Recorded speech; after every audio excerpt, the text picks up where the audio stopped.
The space around Hathros Prime was quiet. Too quiet. The small colony world hung in the darkness like a blue and green jewel. 80,000 people lived there. Farmers, teachers, doctors, families. They had come to this distant world looking for peace and a new life. But peace was about to end. Governor Byung-Hoon Kang stood in his office and looked at the stars through the window. He was a tired man with gray hair and worry lines on his face. He had built this colony from nothing. Every building, every road, every farm was a result of years of hard work. His daughter Subin was drawing pictures at his desk. She was only 7 years old. She drew the stars and the ships that sometimes passed by their world. She wanted to fly among those stars one day. The alarm broke the peaceful moment. A loud sound filled the office. Red lights flashed on every wall. Governor Kang grabbed his communicator. His hands shook. Ships coming out of hyperspace, the voice said. It was his defense coordinator. The man sounded scared. 47 vessels. They're Drexian warships, sir, Drexian. The name made Governor Kang's blood run cold. The Drexian Empire had conquered 17 worlds in the last 5 years. They were known for their cruelty. They did not take prisoners. They did not show mercy. Raise our shields, Governor Kang ordered. Send a distress call to everyone. The Galactic Council, nearby systems, anyone who can hear us, he knew it was useless. Hathros Prime was in the Vulcan expanse. This was neutral space between 3 major powers. Nobody came here. Nobody cared about what happened here. The Galactic Council would talk and debate for days. By then, everyone on Hathros Prime would be dead. Subin looked up from her drawing. Daddy, what's wrong? He picked her up and held her close. Nothing, sweetheart. Just some visitors. He tried to smile but failed. 3 systems away, something else was happening. Something the Drexians did not know about. Lieutenant Hana Choi sat at her station aboard the ESS Indomitable. She was a communications specialist. Her job was to listen to all the radio signals in space. Most of the time it was boring work. She heard traders talking about prices. She heard automated weather reports. She heard nothing important, but today was different. Her console beeped. A distress signal. She put on her headphones and listened. At first she heard static. Then she heard voices. Scared voices. Children crying. Adults praying. This is Hathros Prime, a man's voice said. We are under attack by Drexian forces. 80,000 civilians. Minimal defenses. Please, someone help us, please. Lieutenant Choi's hands froze on her keyboard. She had trained for many situations. But hearing real people begging for their lives was different from training. These were real children crying for their mothers. Real families about to die. She pressed the emergency button. Commander Lee, we have a situation. Commander Taeyong Lee was the tactical officer. He came to her station quickly. He listened to the recording. His face became hard. How far? He asked. 3 jumps away, Lieutenant Choi said. Maybe 6 hours at maximum speed. Get this to the Admiral immediately. Admiral Daeho Kim was in his private quarters when the message came. He was a man in his 50s with short black hair turning gray at the temples. He had been in the Earth Defense Force for 30 years. He had seen many things. But this situation was different. He listened to the distress call 3 times. Each time the children's crying made his jaw tighter. He called his senior staff to the command center. 47 Drexian ships, Commander Lee said, pointing at the holographic display. Heavy cruisers, destroyers, and support vessels. They're beginning orbital bombardment. Captain Minji Park spoke next. She commanded the stealth reconnaissance ships. We can reach them in 4 hours if we jump immediately. But sir, we don't have authorization from Earth Command. This is technically neutral space. Admiral Kim stood silent for a long moment. His officers waited. Everyone in the room knew what he was thinking. If he ordered the fleet to attack without permission, he could be court-martialed. His career would end. He might even go to prison, but 80,000 people would die if he did nothing. Captain Park, he said finally, take your stealth ships ahead. Get detailed scans of enemy positions, weaknesses, everything. Stay hidden. Do not engage. Yes, sir, Captain Park said. She understood immediately. The Admiral was committing to help. Commander Lee, prepare the fleet for combat jump. Weapons hot, shields ready. We go in prepared for the worst, sir, someone said. What about Earth Command? Admiral Kim looked at the young officer. We'll send them a message after we arrive. Sometimes you have to ask for forgiveness instead of permission. Those people need help now, not in 3 days when the politicians finish talking. The command center became busy. Officers ran to their stations. Systems powered up. The massive ship hummed with energy as the engines prepared for the jump. Captain Park's stealth ship, the ESS Shadow Dancer, jumped first. It vanished into hyperspace like a ghost. Then the rest of the fleet began their preparations. 14 massive warships, the pride of Earth's defense forces. They were about to do something that would change the galaxy forever. Back on Heathrow's Prime, the bombardment had begun. Green energy beams fell from the sky. They hit the shield generators protecting the cities. The shields held for now, but everyone knew they would not last long. Governor Kang watched from the command center. He had moved his daughter to the underground shelters with the other children. She had not wanted to go. She had cried and held on to his leg. But he had to let her go. The shelters were the safest place. A message came through on the main screen. It was the Drexian commander, High Commander Vrikesh. He was a large alien with gray skin and 4 arms. His face appeared on every screen in the colony. "People of Heathrow's Prime," Vrikesh said. His voice was deep and cold. "Your world now belongs to the Drexian Empire. Surrender immediately and you will be allowed to live as servants. Resist and you will die. You have 1 hour to decide." The message ended. Governor Kang knew there was no real choice. Surrender meant slavery. His people would spend the rest of their lives working in mines or factories. The children would never see freedom. Death was better than that. "Send the Drexians our answer," he told his communications officer. "We will never surrender." The bombardment increased. More energy beams fell. The shields began to flicker and fail. People in the streets looked up at the sky and knew death was coming. But far above, sliding through the darkness like a shadow, the ESS Shadow Dancer had arrived. Captain Park and her crew watched the Drexian fleet through their sensors.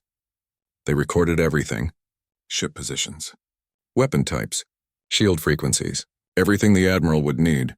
"Send the data to the fleet," Captain Park ordered. "Tell the Admiral we're in position." "Data sent," her communications officer replied. "The fleet acknowledges. They're beginning their jump now. Help was coming. The question was whether it would arrive in time." The space around Heathrow's Prime was quiet again. But this time the silence was peaceful. The battle was over. Disabled Drexian ships floated in space, their crews waiting to be rescued. Major Kyung-ho Jang led his Marines through the corridors of a damaged Drexian cruiser. They wore heavy armor and carried medical supplies. Their mission was not to fight, it was to save lives. They found the crew huddled in the emergency shelter. 37 Drexian soldiers and officers. They looked scared. They had expected the humans to execute them. That was what the Drexians did to defeated enemies. Major Jang removed his helmet. He wanted them to see his face. "We're here to help," he said in their language. "Anyone injured?" The Drexians stared at him in confusion. One of them, an officer, spoke. "You speak our language?" "Yes. We learned about your people when you first appeared in known space. Now who needs medical attention?" Several wounded Drexians were lying on the floor. Burns, broken bones, cuts from flying debris. Major Jang's medics went to work immediately. They treated the wounded with the same care they would give to their own soldiers. The Drexian officer watched in amazement. "Why?" he asked. "We tried to kill you. We would have destroyed your ships if we could. Why help us?" Major Jang looked at him. "Because the battle is over. You're not our enemies anymore. You're just people who need help." Similar scenes played out across the battlefield. Earth medical ships moved from vessel to vessel. They rescued Drexian crew members. They provided medicine and supplies.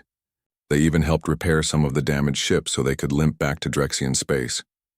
Captain Threlax stood on the bridge of his ship and watched the Earth vessels work. He had made the right choice by surrendering. These humans were different from any species he had encountered. They had the power to destroy, but they chose to help instead. A communication came from the ESS Indomitable. "Captain Threlax, this is Admiral Kim. I would like to speak with you. Would you be willing to come aboard my ship?" Threlax agreed. A small Earth shuttle came to pick him up. As he walked through the corridors of the Indomitable, he saw the crew at work. They moved with efficiency and purpose. The ship was incredibly advanced. Technology everywhere was beyond what the Drexian Empire had. Admiral Kim met him in a simple office. Not the grand command center, but a quiet room with 2 chairs and a table. The Admiral gestured for Threlax to sit. "Thank you for surrendering," Admiral Kim said. "You saved many lives today. Your crew's and ours. I studied Earth, Thralax said. I knew what you were capable of. High Commander Vrakesh did not. He thought you were just another minor species. He was wrong. We don't seek conflict, Admiral Kim said. We just want to live in peace. But we will not stand by while innocent people are killed. What will happen to me and my crew? Thralax asked. We're offering asylum to any Drexian who wants it. You can stay on Earth or in Earth-protected space, or you can return to your empire. The choice is yours. We're not holding prisoners. We're not taking slaves. Thralax was silent for a long moment. The Drexian Empire will not forget this defeat. They will send more ships. They will seek revenge. Then we'll be here to stop them, Admiral Kim said simply. This region of space is under Earth's protection now. We're establishing defensive platforms and treaty agreements with nearby systems. The days of conquest in this sector are over. On Hathros Prime, reconstruction had already begun. Earth construction ships worked alongside local engineers. They repaired damaged buildings. They rebuilt shield generators. They brought supplies and equipment. Ensign Minho Kwan was part of the damage control team working on the planet. He had specialized training in emergency repairs. He and his team helped restore power to hospitals and water treatment facilities. A local woman approached him. She was carrying her young son. Thank you, she said in broken standard language. You saved us. How can we repay you? Ensign Kwan smiled. No repayment needed. Just live good lives. Raise your children in peace. That's all we want. Governor Kang stood with Admiral Kim on the steps of the rebuilt government building. Thousands of people had gathered in the square.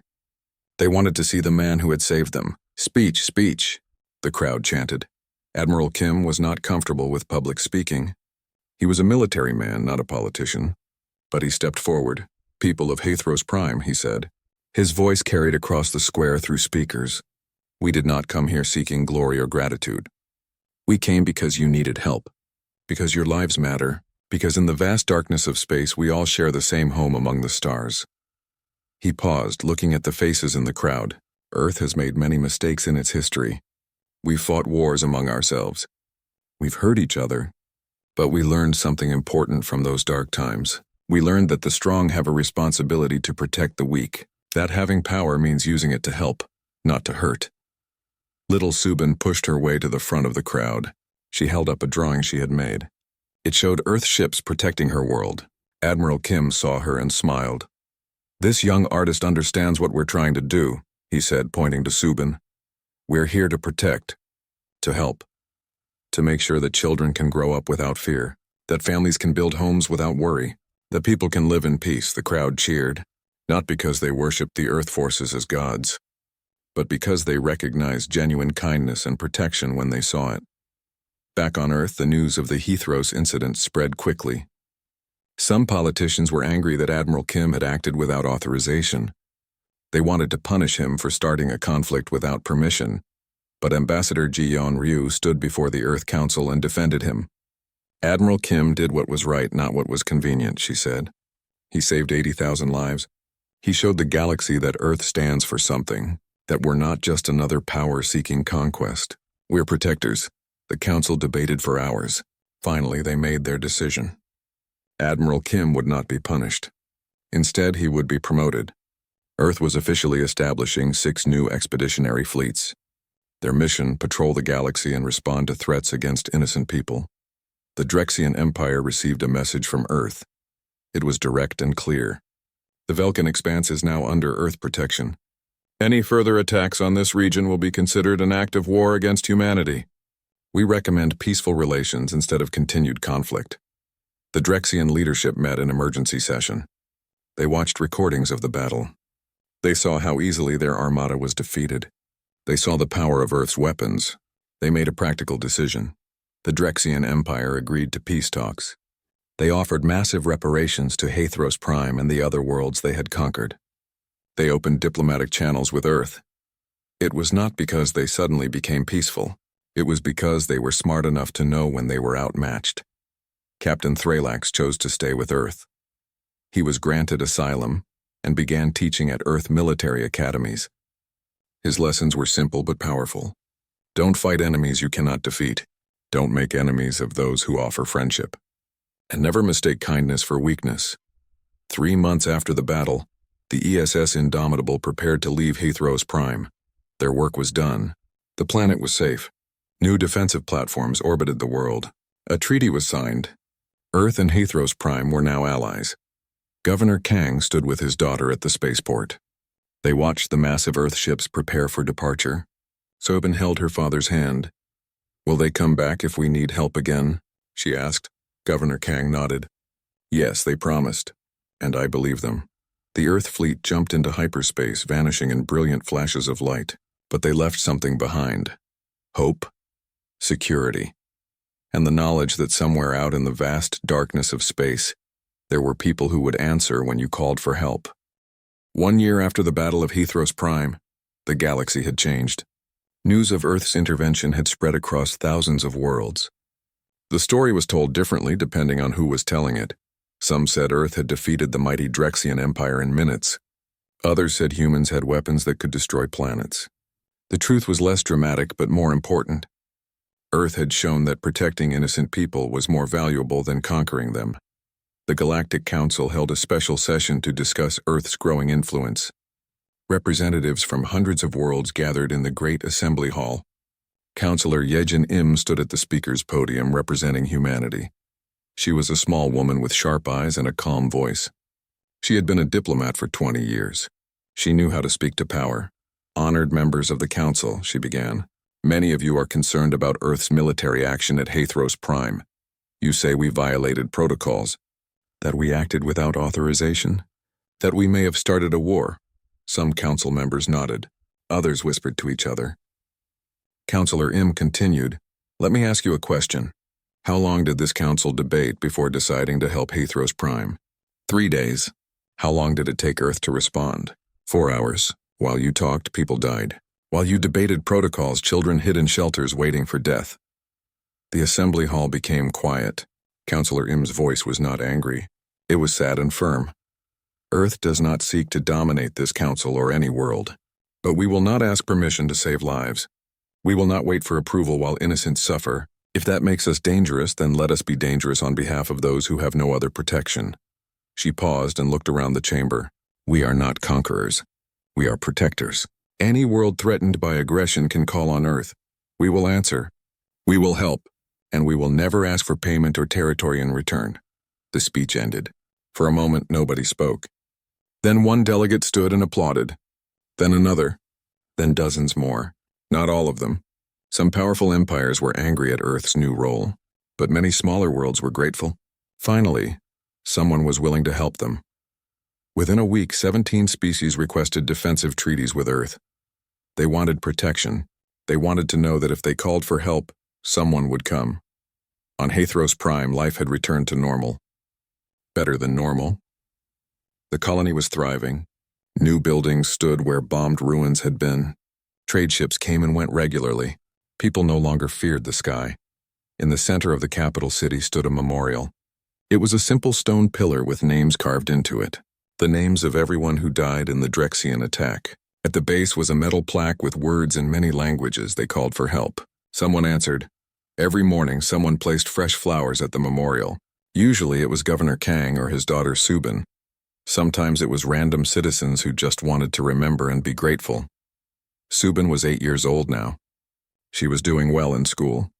Her favorite subject was space navigation. She wanted to join Earth's fleet when she grew up. She wanted to help people like Admiral Kim had helped her world. Professor Minji Hong wrote a book about the Battle of Hathros Prime. It became required reading at military academies across the galaxy. Not just Earth academies, but schools on dozens of worlds. The book's conclusion was simple but powerful. The battle was won not because of superior weapons, though Earth's technology was impressive. It was won because Earth had something most empires lack, a reason to fight beyond conquest. They fought for people they had never met, for values they believed in.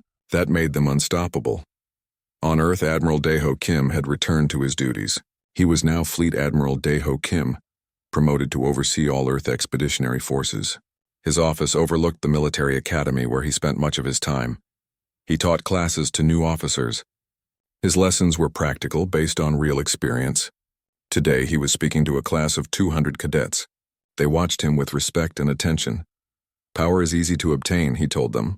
Any species can build weapons. Any empire can conquer weak worlds. True strength is harder. True strength is knowing when not to use your power, knowing when to show mercy, knowing how to help instead of hurt. A young cadet raised her hand. "Sir, what if showing mercy makes others think we're weak?" Admiral Kim smiled. "Then we proved them wrong.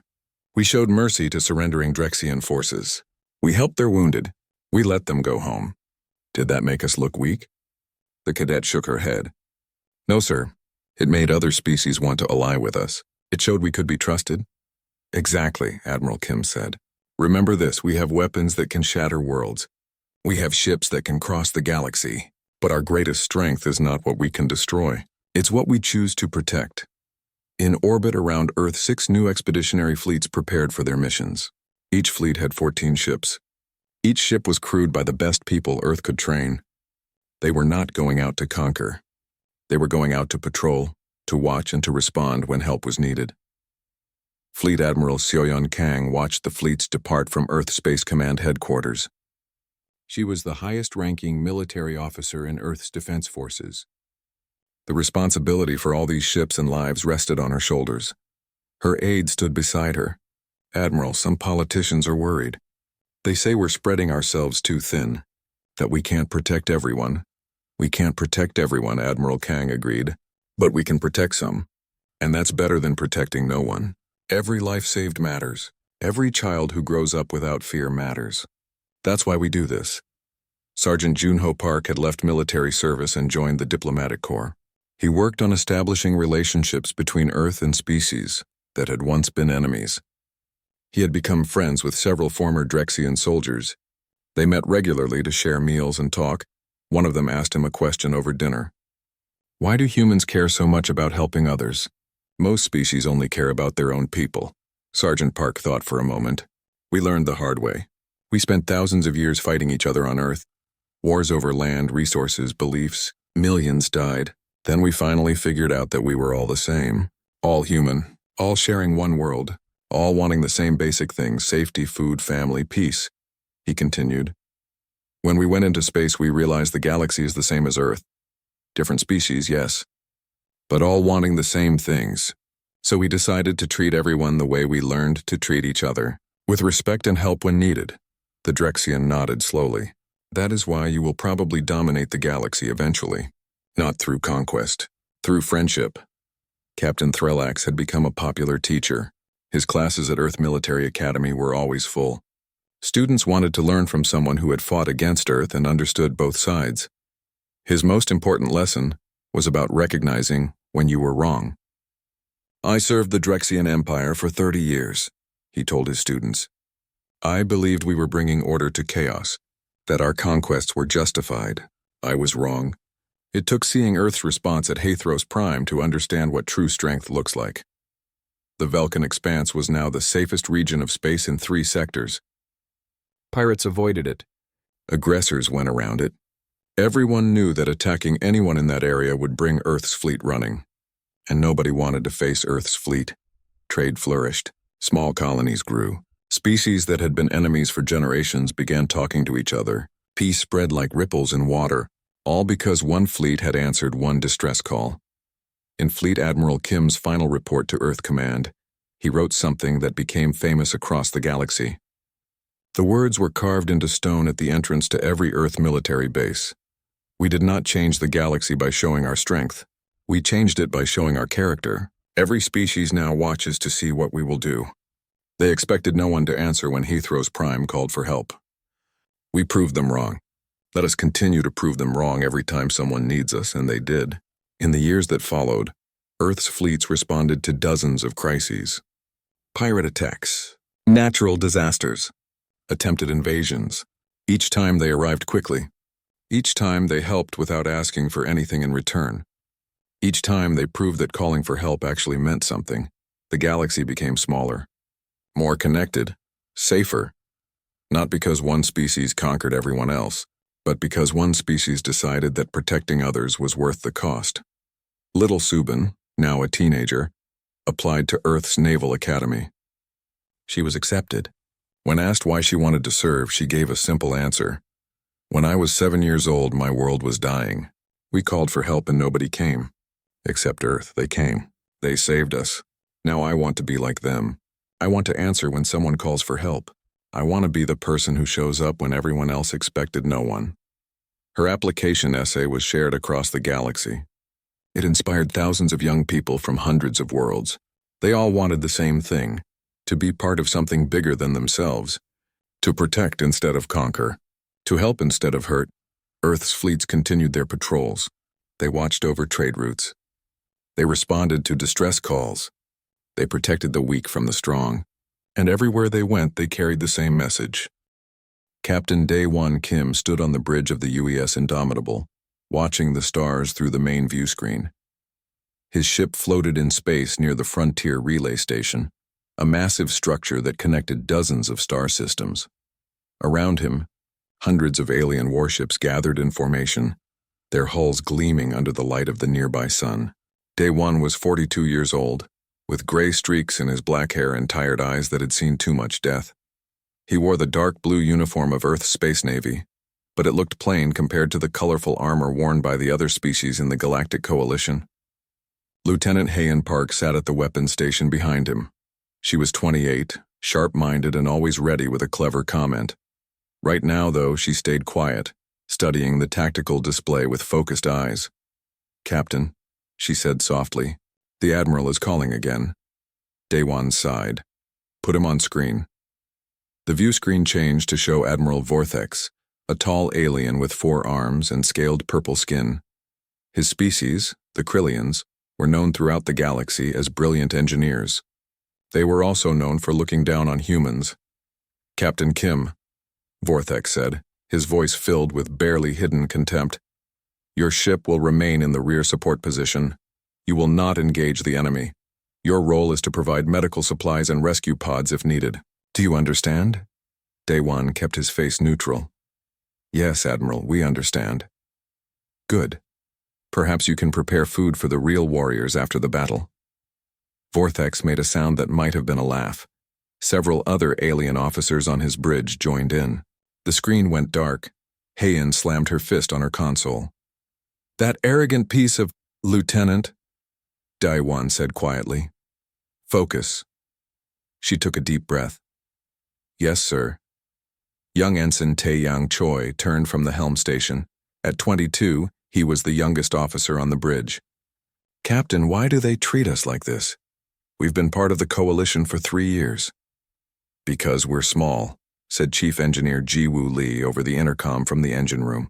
She was 35, brilliant, and rarely left her precious machines. "Humans are physically weaker than most alien species. They think that makes us useless in war." "They're wrong," Hayan muttered. Daewon watched the tactical display. The enemy was coming, a massive fleet of Vexthar warships. The Vexthar were a reptilian species that had been at war with the Coalition for 3 years. They were strong, aggressive, and they had killed thousands of humans during raids on Earth's colonies. His family had died in one of those raids. His wife, his daughter, his son. The memory still hurt like a fresh wound. "Enemy fleet detected," Hayan announced. 212 ships. They'll be in weapons range in 10 minutes. The Coalition fleet began moving into battle formation. Daewon watched as the massive alien warships took their positions. Each one was larger and more powerful than the Indomitable. The Coalition had superior technology, better weapons, stronger shields. This should be an easy victory, but something felt wrong. 5 minutes to contact, Hayan said. "Admiral Vortex is ordering us to move further back." Daewon nodded. "Comply. Take us to position Delta 7. "Moving now," Taeyang said, his hands steady on the controls despite his obvious frustration. The Indomitable drifted backward, away from the main battle line. Around them, refugee ships huddled near. The relay station, civilian vessels filled with families fleeing the war. Thousands of innocent lives depending on the Coalition fleet for protection. "Enemy fleet opening fire," Hayan shouted. The battle began with a flash of light that filled the view screen. Energy beams lanced through space. Missiles streaked toward their targets. The Coalition fleet returned fire with overwhelming force. Then something strange happened. The Vexthar fired a weapon the Coalition had never seen before. A pulse of dark energy spread out from their flagship like ripples in water. When it hit the Coalition ships, their shields flickered and died. What was that? Taeyang gasped. Some kind of gravitic pulse, Jiwoo said over the intercom, her voice tense. It's disrupting their shield harmonics. Without shields, the Coalition ships were defenseless. The Vexthar opened fire again, and this time their weapons found their targets. Explosions bloomed across the battlefield. Massive warships broke apart, spilling debris and bodies into the void. In less than 5 minutes, a third of the Coalition fleet was destroyed.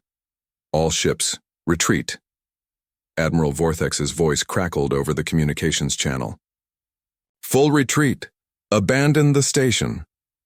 The surviving Coalition ships turned and ran. They left the relay station behind. They left the refugee ships behind. They left thousands of innocent people to die. Captain, we have orders to withdraw, Hae-in said quietly. Daewon stared at the refugee ships on the tactical display. Women and children, families, just like his family had been. Captain? Taeyang looked back at him. The bridge was silent except for the soft beeping of the consoles. Everyone waited for his decision. Daewon thought about the Admiral's words. Stay in the rear. Don't engage. Know your place. He thought about 3 years of being dismissed, mocked, and treated like a servant by the other Coalition species. Then he thought about his wife's smile, his daughter's laugh, his son's questions about the stars. Bring us about, he said. Hae-in looked at him sharply. Sir? You heard me, Lieutenant. Bring us about. Full power to weapons. Jiwoo, I need everything you've got from those engines. Captain, Jiwoo said over the intercom. There are 200 Vexthar ships out there. We're alone. I know. We'll die, she said simply. Maybe. But those people down there will definitely die if we run. I didn't join the Navy to abandon civilians. He looked around the bridge at his crew. Anyone who wants to leave, take a shuttle now. I won't order you to stay. Nobody moved. Hae-in smiled. Well, if we're going to die, let's make it interesting. Taeyang's fingers flew across the helm controls. The Indomitable turned, its engines flaring bright blue as it accelerated toward the Vexthar fleet. Open a channel, Daewon ordered. All frequencies. Channel open, sir. Daewon spoke clearly, knowing every ship in the system would hear him. This is Captain Daewon Kim of the United Earthship Indomitable. We are not retreating. We are not abandoning these people. Any Coalition ship that still has fight left in them, rally on us. He waited. Silence answered him. Looks like we're on our own, Hae-in said. The Indomitable positioned itself between the refugee ships and the approaching Vexthar armada. One small human warship against 200 alien killers. A message came through from the Vexthar flagship. On the screen appeared War Commander Ixthar, a massive reptilian creature with scales like black armor and eyes like burning coals. Human, Ixthar said, his voice a deep rumble. Your fleet has abandoned you. Surrender your ship and we will grant you a quick death. Daewon looked at the alien commander. You want this station? You want these people? Then come and take them. He cut the transmission. All weapons ready, Hae-in reported. Shields at maximum. Here they come, Taeyang whispered. The Vexthar armada advanced like a wave of death, their weapons powering up, ready to crush the foolish human ship that dared to stand against them. Daewon Kim stood straight, his hands clasped behind his back. Let's show them what humans are made of. 3 months later, Captain Daewon Kim stood on the observation deck of the Krillian homeworld's orbital station. Below him, the alien planet glowed with billions of lights, beautiful and vast. He wore a new uniform, crisp and clean, with medals he never expected to receive. Beside him stood his crew. Hae-in, recovered from her injuries, looked sharp in her dress uniform. Taeyang fidgeted nervously with his collar, still not comfortable with formal occasions. Jiwoo stood quietly, her engineer's mind probably already thinking about new ship designs. Dr. Yoon smiled gently, pleased to see her patients all healthy and whole. They were about to attend the most important meeting in galactic history, the full assembly of the Coalition Council. Every species in the Alliance would be there, and they were there to talk about humans. Nervous? Hyan asked quietly. Terrified, Day-One admitted. Good, that means you're sane. She smiled. But remember, we've already faced worse than a room full of politicians. A Krillian aide approached and bowed respectfully. Captain Kim, the council is ready for you. They followed the aide through gleaming corridors until they reached massive doors. The doors opened, revealing an enormous chamber filled with representatives from dozens of alien species. Thousands of eyes turned to watch the humans enter. At the center of the chamber stood Admiral Vortex. He looked different from the last time Day-One had seen him. The arrogance was gone, replaced by something that looked like humility. Captain Day-One Kim. Vortex's voice echoed through the chamber. Please approach the council floor. Day-One and his crew walked forward. The crowd was silent, watching their every move. They reached the center and stood before the council. Vortex began to speak, his voice carrying to every corner of the massive room. Members of the Coalition, I stand before you today to admit a failure. My failure. For 3 years, we have treated humanity as lesser members of our alliance. We gave them the worst assignments. We mocked their physical weakness. We dismissed their contributions. We did not take them seriously. He paused, letting his words sink in. 3 months ago, I commanded a fleet of over 300 warships. We faced a Vexthar armada at the frontier relay station. When the enemy revealed a new weapon, I ordered a retreat. I abandoned the station. I abandoned thousands of civilian refugees. I ordered the only human ship in the fleet to stay in the rear and provide support. Another pause. The chamber remained silent. Captain Kim and the crew of the UES Indomitable disobeyed that order. They chose to stay and fight. 1 human ship against 212 Vexthar vessels. They should have died in minutes. Instead, they destroyed or disabled over 130 enemy ships and forced the rest to retreat. Murmurs spread through the crowd.